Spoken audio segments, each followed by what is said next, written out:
Hello, everybody. Brian here with JB Warranties on another episode of the Trade Talk podcast. Today, we've got part two in our three-part educational series.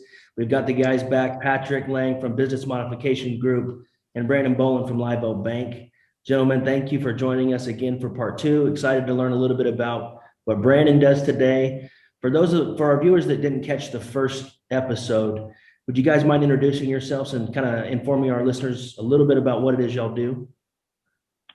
Yeah, I'd be happy to. I guess I'll go first. And so for those of you who don't know me, my name is Brandon Bolen. I'm the vice president for the service contractor lending team at Live Oak Bank.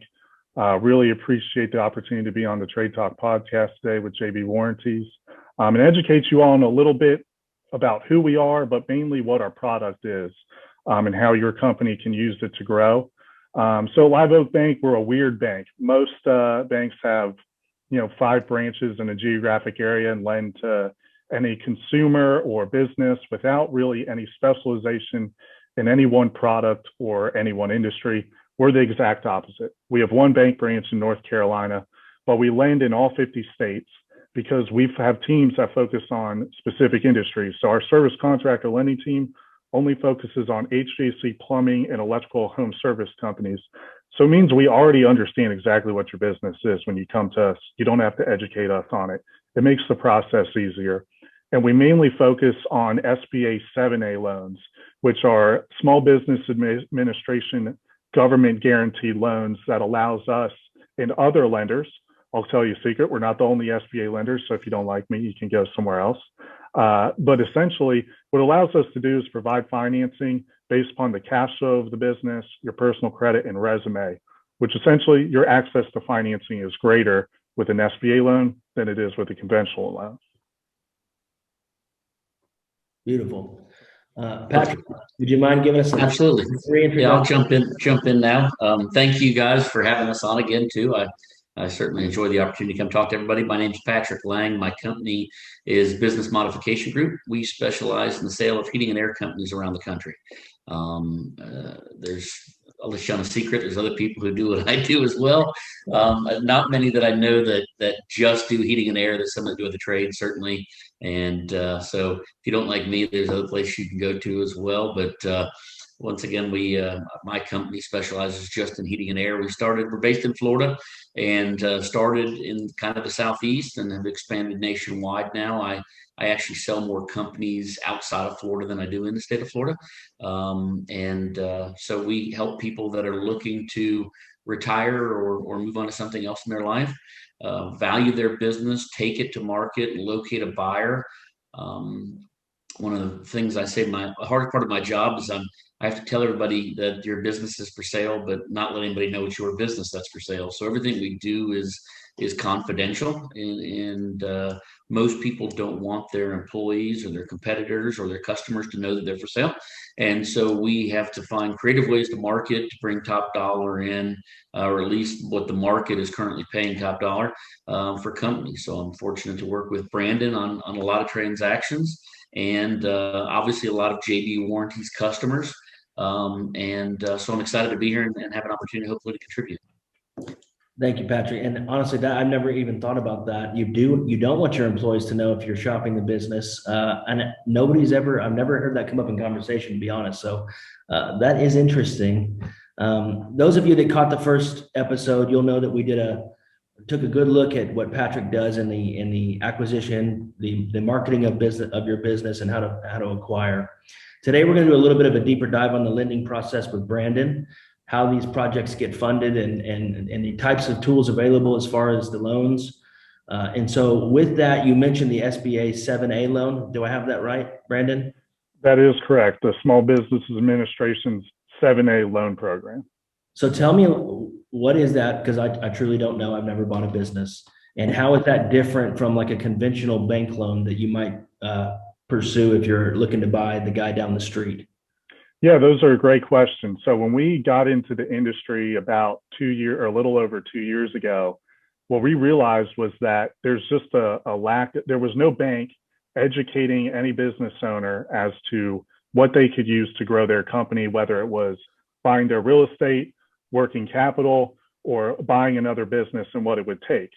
And I kind of liken it to, if you're a business owner and you don't know what an SBA 7A loan is, that's okay. Because I'm a homeowner and I don't know anything about an air conditioning unit except for what the tech tells me. So if your local bank doesn't know what an SBA loan is and doesn't know how your company can use it, it's okay that you don't know. So as being one of the top SBA lenders in the country, what we want to do is get out and educate people that essentially what a small business administration loan is in the 7A program is that it's a government guaranteed loan. And so the significance to you, the business owner, is that most banks are looking for collateral, right? If you want to buy another heating and air company for $1 million, there's probably no collateral there. They might have $100,000 of vehicles, most of the value's in the goodwill.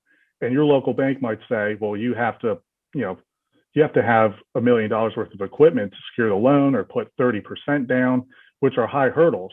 And so they're going to say, no, you actually don't get the loan to buy this other business. But with an SBA 7A loan, the focus is on the cash flow of the business, meaning when you're looking to acquire a company, we want to make sure the profits can repay the loan. And we really don't care about collateral because the government's insuring the majority of the loan. So we don't have to say you have to have $1 million worth of equipment. We can say yes, and you probably don't have to put any money down. So if you're an existing business looking to expand that way, you're not going to have to put money down, and the loan doesn't have to be fully secured, which means your access to financing and ultimately a yes to grow your company is greater than a conventional loan. And Brandon, are these SBA 7A loans, is this kind of a result of the recent stimulus bills, or are these loans been around for a while now? So the SBA 7A program is actually an annual program where it's available every single year. It's not tied to COVID or anything like that. Now, PPP loans and EIDL loans are what brought SBA lending kind of to the forefront of everybody's mind because every business pretty much qualified for a PPP loan last year. But this is actually their normal program. And rather than helping your business out of a hole, it's actually there for you to grow your company via acquisition and a couple other avenues. So you mentioned, I guess it was the conventional route of having the 30% down or the $1 million in assets. What are the barriers to entry on this type of loan? Is it lower? Is this something that, what are they looking at as far as the approval process? What would one of our customers be going through? Is that something where they have to talk with someone like Patrick to find out what they're worth before they get the loan, or is it a little bit more streamlined using these with the government loan? So that's another good question. So when it relates to Patrick, I'd say most of the time when he's representing somebody, it's actually the seller. And we work together a lot, right? Where you have somebody who wants to buy a business and you have a seller who wants to sell their business. So at the bank, our customer is ultimately the buyer, but Patrick's also representing a seller. And so if you have a company that's looking to buy another company that's being the seller is represented by Patrick, there's kind of three things that we look at as a bank to say yes or no on the deal. The first thing is going to be business cash flow. Because we're not collateral based, we want to make sure that whether either your business or the business you're looking to acquire are cash flow positive and can support any debt so that when we give you $1 million loan to buy this company, it can repay it. We don't want to put you in a bind where that business actually can't repay the $1 million loan because all of a sudden you're in trouble. So that's first and foremost, is we want to make sure we review your financials and make sure that you can repay the debt, or the business you're looking to acquire can repay the debt. Next up is resume. Well, if you're a business owner of a home service company that's successful, that box is checked pretty easily. And then third is personal credit. So even though it's a business loan, we still do look at a borrower or a buyer's personal credit, generally looking for 660 and above, a solid PFS. But the great thing is that you don't have to have a $2 million home owned free and clear to get a loan. That's not going to keep you from getting a loan. So you can have a modest personal financial statement and still be approved for an SBA loan. So is there a limit, or is there a threshold that you must cross to be able to have a bank interested in doing this? Like if I just needed to, I guess, what is the typical size contractor you guys are focusing on or that are using these loans? Does it range? Is there a different loan that you use if you're buying a $50 million company versus a $2 million company? or is it just you guys see it all? Yeah, so as it relates to the sizing of the program, the maximum SBA loan amount you can get is $5 million. So I'd say, like, if you're looking to buy a company, there might be a $10 million company in sales out there that might go for $5 million, which you could qualify for. But typically, if you're looking to buy a company worth $50 million, the purchase price of that business is actually going to be too high, where you'd have to get a conventional loan versus an SBA loan. It'd be a completely different structure. And as it relates to like our average size, so I actually looked at the numbers, and with most of our SBA loans being for business acquisitions, the average purchase price, or really the average loan amount, is about $1.3 million. So that means if company A is buying company B to expand, on average, our portfolio is paying $1.3 million to buy that business. So that's about our average loan size in terms of extending financing for acquisitions. And to further question on that, you mentioned that most of the time your SBA loans are used for company acquisition. What do contractor use your SBA loan towards other than that? So interestingly enough, when people think of heating and air companies or plumbing companies, they think of a truck, right? But a lot of companies that are doing more than $1 million in sales have their own business, like their own lease or their own property that they own. So just like any other bricks and mortars business, a lot of times they like to buy their real estate that their company operates out of, because one, they don't have to deal with the landlord. And it also provides an opportunity to build equity in that property. And then when you want to go sell your business and you go to Patrick and say, Patrick, I want to list my company for sale. One, you can either sell your business and your real estate, or you can sell the business and you still own the real estate, which you can get passive income from, forever, to whoever bought your company. So it's kind of a twofold thing. But buying real estate for the business is one of the things we do, whether it's an existing property or buying land and building a 20,000 square foot facility, as well as working capital or refinancing existing business debt to improve your monthly cash flow. So that's interesting, because there are a lot of contractors I'm just thinking of off the top of my head who are leasing their space. Mm-hmm. You can use this loan to buy the building.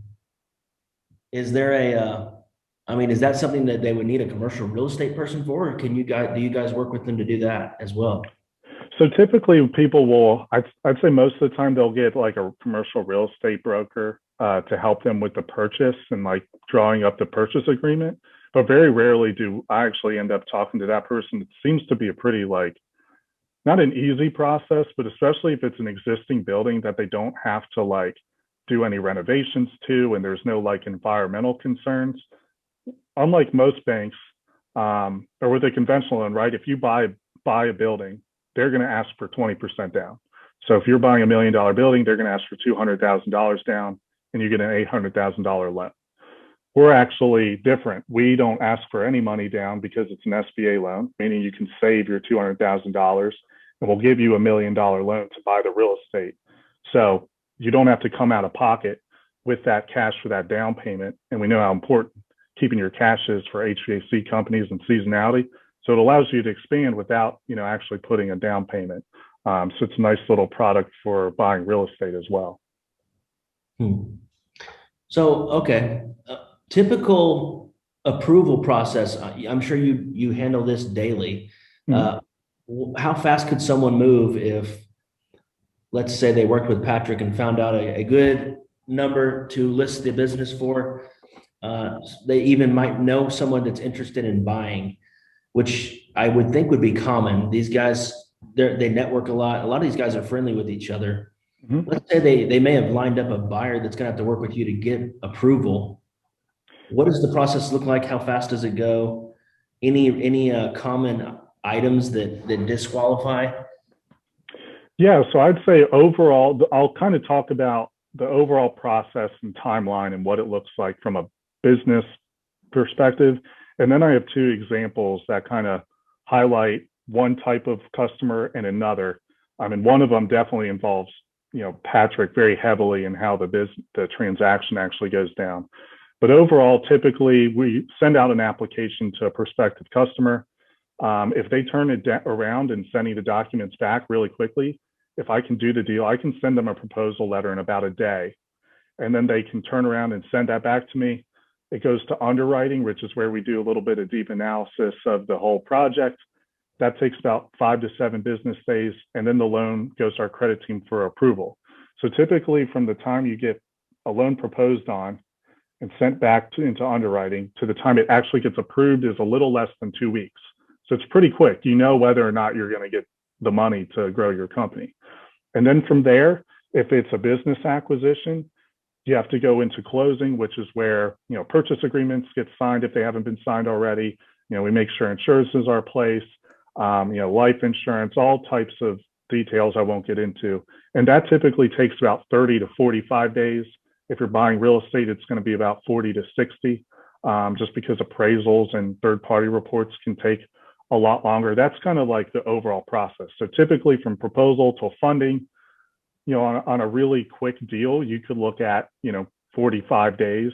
On average, it's probably 60 to 90, just because you have a lot of moving parts and the seller might be taking a while or buyer might be taking a while or what have you. But a specific type of situation that comes up a lot where, which is another great reason to work with somebody like Patrick, is that Patrick has a connection with a bank that, I think as far as I know, we're the only bank that has a home services division. And so Patrick will say, okay, he essentially pre-qualifies your business saying it can be sold at this price. And then he'll go to us and say, hey, Brandon, I've got this really nice business in Florida. This is the purchase price. Here are the numbers. If we find the right buyer, will you be able to finance this business? And so I'll go do the numbers in like 10 minutes and I'll send it back to Patrick. I'm like, yes, we can absolutely do this, or we put a caveat in. So then the seller knows that their business, if they find the right buyer, can be financed. And that means that they're going to get a big check whenever the loan closes from the bank. So that's one way to do it. And then sometimes Patrick will find a buyer and he'll say, hey, Brandon, I've got this business I'm selling and I've got a buyer. Here's the buyer's information, or the buyer will reach out and I'll pre-qualify the buyer. And then all of a sudden you already know that you have a business that's been pre-qualified to be sold. And now you have a buyer pre-qualified to buy the business, and the loan process just takes off because all parties are interested. Everybody knows that they can be financed. And then the other part that comes up, and this, I can see this also happening a lot with your listeners, is that this might be the first time they hear about an SBA loan. So they might reach out and say, Brandon, we'd like to buy a real estate. We don't know what we qualify for, or we'd like to buy somebody across town or another county, but we don't know if we'd be approved. And so they'll come to us and essentially try to get pre-qualified without something, actually readily available. And I can say, hey, you actually qualify for a building that's worth $3 million if you'd like. And then they know that if a building comes in at $2 million, they can buy it and the bank will support them, so that they can support acquiring another company. That's typically kind of how people will come to us and determine what they can or can't do from a financing perspective. So it sounds kind of like you follow the same process when you're buying a personal property or taking a mortgage out. You go and get pre-approved or pre-qualified with the bank. Yeah, that's pretty much it, especially when it comes to real estate. When buying a business, it can be a little bit, I can say, hey, you'll qualify for, your current business is great. A lot of it's dependent upon the selling business, but it's pretty much, I can tell you with certainty, like what you will or won't qualify for. Well, we kind of try to keep a good feel for what's going on out there, and there's no denying the influx of private equity money into the space. It's a trendy market to be in. Patrick, how do these guys, is it even possible for somebody to compete against these guys that are overpaying? Any advice to the guys that just want to work with, the guy down the street to work out a deal? Are they everywhere? Is private equity tracking every transaction that's out there? Can the smaller guys compete in this acquisition? Yeah, absolutely. First, let me back up one thing. I just want to kind of make a point on what Brandon said. I use Brandon as my secret kind of toolkit. I can get a deal pre-approved with Brandon. So when a buyer comes to the table, I'm advertising a business, instead of saying you've got to come with $1 million, that you've got to come with $100,000 or $200,000, depending on what the business will qualify for. So it helps me sell businesses. And so if somebody's looking to sell, whether it's with me or on their own, Brandon's an incredible resource that they could go to ahead of time, to get that kind of pre-approval, or at least look at the numbers and say, you know, you need to clean this up, or you need to do that, or you need to do this, or we feel comfortable with it. So that's the first thing. Back on that, you know, there's a huge push for private equity, and that's all that makes the news, I think. I probably get 2 to 3 calls a week from private equity firms looking. The reality, in my opinion, and Brandon could probably speak more on this, but I think a lot of them, it's going to offend people, but kind of spreadsheet themselves to death. You know, they want to be in the space. They have a great plan of how to get in the space, and they never get in the space. And so I think private equity has absolutely driven prices up, because of the threat of being there. I think there are real private equity companies that are buying heating and air companies. I think there are real private equity companies that are backing other heating and air companies as they go on the acquisition journey. But most of them are looking for companies with $1 million in net earnings or EBITDA, depending on who you're talking to. And the reality is there's just not that many of them that hit the market on a daily or weekly basis. So they've lowered their threshold some, but on the smaller size companies, that's where I see somebody looking to buy. You know, a company that's making $200,000, $300,000, $400,000 net.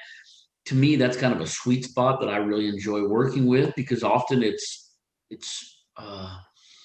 buyers who are looking at, who are operators who want to be in the space or expand the space, and it's sellers who are just good people. They've been in the business for 20 or 30 years, supported their family, supported their employees' family, been pillars in the community, and they have nice little businesses with what I classify as a lot of low-hanging fruit. Maybe they don't have JB warranties and have offloaded that risk to something. Maybe they don't have a lot of maintenance agreements in place, or maybe they're not using a House Call Pro or a Service Titan or some other CRM. So there's a lot of little things in those businesses that I think a buyer can improve on and get a big bang for their dollar. And they're typically honest, great businesses. And so to answer your question in a long drawn out way, yeah, I think there really is. I mean, I think that there's certain markets that there's bigger presence and bigger buyer interest from a private equity standpoint. Atlanta, Houston, LA, Phoenix, Arizona, these bigger metropolitan areas. But there's still a lot of deals to be had. I probably do close to 20 deals a year on average, and maybe 3 of them are private equity. Surprises me. I'm sorry, go ahead. I just said that surprises me a little bit, but that's refreshing to hear, actually. Well, it's because of the size. I mean, I'm not selling a lot of companies that do $20 million a year. I mean, that's just not really where I'm at, not by choice, just there's not a lot of $20 million a year companies that sell. And there's a lot of companies out there, phenomenal companies that do $1 million, $2 million, $3 million a year in sales. And there's so many more of those to hit the market. And so it seems that's where I'm at. I do companies $5 million, $10 million in sales, but not a ton. And the buyer pressure at that point is so much higher. Everybody in the industry knows the big names in the industry that are acquiring. And so they're typically not buying a company doing $1 million or $2 million in sales, unless it's right down the street from another company that they already have or another brand that they have. And so I think the private equity push is real, but not on these mid-level or smaller level companies that I seem to do a lot of. I've got 3 deals right now, I think, at Live Oak that we're working on together. And I think the average on those is probably $1.5 million in sales, maybe $2 million in sales. And so there's nothing I have right now there at $5 million or $10 million. And so that private equity, the calls I get and the emails I get that so many other companies out there get, I mean, they're kind of shaking the bushes themselves, maybe giving sellers a false hope sometimes that they're going to pay them all these millions of dollars. And I joke about it, but nobody ever brags about the bad deal they got. So you hear this talk about the 10-time multiples and 20-time multiples. And just before this, I was on a call with Brandon Jacob, who obviously is a kind of a pillar in the industry. And we were talking about multiples together, and we're talking about this 10-time multiple. I haven't sold one at a 10-time multiple, and he hasn't either. And so we've been close, but so you hear, once again, nobody's going to call me up and say, "Oh, I got a bad deal." It's not going to happen. Nobody's going to brag about that. So I think there's a lot of opportunities out there for people who are looking for a business that makes sense for them. Very interesting. Well, guys, we're no longer on the contractor side, so we're not as close. We always assume that we don't know as much as our customers. But what are we not asking you that you hear a lot from contractors as far as the funding of these projects, the marketing, the availability? Is there anything that we didn't ask that you get asked frequently that's a good talking point here that might be beneficial? I think just for those listening, I know I speak a lot in bank jargon, so sometimes it might not come across as making any sense. But really, what I'd say, without a bank loan, if you're a company that's doing $2 million in sales, you're 10% net profits, if not higher, you've got a really nice company. But you might have $200,000, $300,000 on your balance sheet in cash, that if somebody down the street wants to sell their company for $600,000, you don't want to use that cash. So a conventional lender might say, no, we can't give you a loan. But an SBA loan provides you the opportunity to buy bigger companies. So rather than what you thought you could only buy the guy who has a truck, and you give him $5,000 up front and you pay him commission on replacements from his customer list for 3 years, and then it pays for itself. That moves the needle a little bit, but maybe 100,000 or a couple 100,000 in terms of revenue. But having a bank finance your acquisition means you don't just have to consider the company where it's just 1 or 2 trucks. You can look at that business that's doing $2 million in sales, that's profitable, if a bank loan provides the cash for you to buy it. So your ability to expand your company and your net income is greater when you have a bank financing it, especially because we're going to look at it and we're going to make sure the business can repay the loan. We're not going to put you in a difficult spot. So it's a way to charge your growth and grow your company, sales, profitability, et cetera. And then when you look to sell, you're going to have a more valuable entity, and Patrick's going to know how to sell it and for what price. So that's kind of, in a nutshell, I kind of wanted to strain it down into like what it is and kind of what bank financing can help you do. And my 2 cents on that, I think the thing that doesn't get talked about a lot is succession planning. Kids work in the business and want to be able to acquire the business. Maybe mom and dad doesn't want their life savings tied up in this note that the kids are paying them, or you have great employees that they want to take over the business.